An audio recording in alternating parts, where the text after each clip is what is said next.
আমার ধর্ম কোনটি? সত্য সনাতন আমার ধর্ম, আমার ধর্ম। এই যে আমার ধর্মে দেখুন কি আনন্দ। আমার ধর্ম, ধর্ম রক্ষা এটা আমার দায়িত্ব, আমার কর্তব্য। ধর্মের প্রতি আমার শ্রদ্ধা, ধর্মে আমার মন মতি বুদ্ধিকে নিয়ে আসা, ধর্মের বিষয়ে যে কুসংস্কারগুলো আছে সেই কুসংস্কার বিমুক্ত করা ধর্ম থেকে, এ আমার দায়িত্ব। এখানে আমার শব্দ আছে, দোষ নাই এখানে আমার শব্দ লাগালে। আমার ধর্ম সত্য সনাতন, আমি হিন্দু, গর্ব করে বলো, বিবেকানন্দ বলছেন। এখানে গর্ব, এখানে অহংকার। এখানে কি হচ্ছে? এই অহংকারে দোষ হচ্ছে না, অহংকার সদা সর্বদা দোষ হয়। কিন্তু দেশ আমার, এটা আমার অহংকার। আমি ভারতবাসী, এটা আমার অহংকার। আমি হিন্দু, এটা আমার অহংকার। আর এই অহংকারে অলংকার আসে।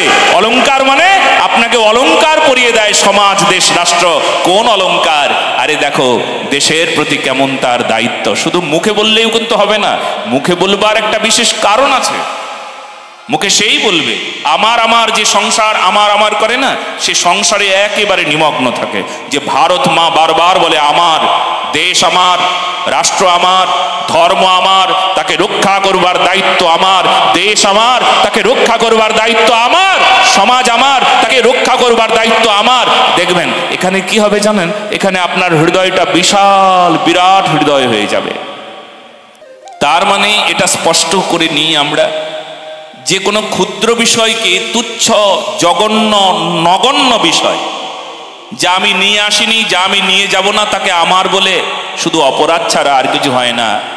তবে বৃহৎ কোনো তত্ত্বকে আমার বললে, সমাজ আমার, দেশ আমার, রাষ্ট্র আমার, ধর্ম আমার, জগন্নাথ ভগবান তুমি আমার, রাম আমার, কৃষ্ণ আমার, গীতা আমার, গীতা আমার হৃদয়ের ধন, ভাগবত আমার, বেদ পুরাণ আদি আমার গ্রন্থ।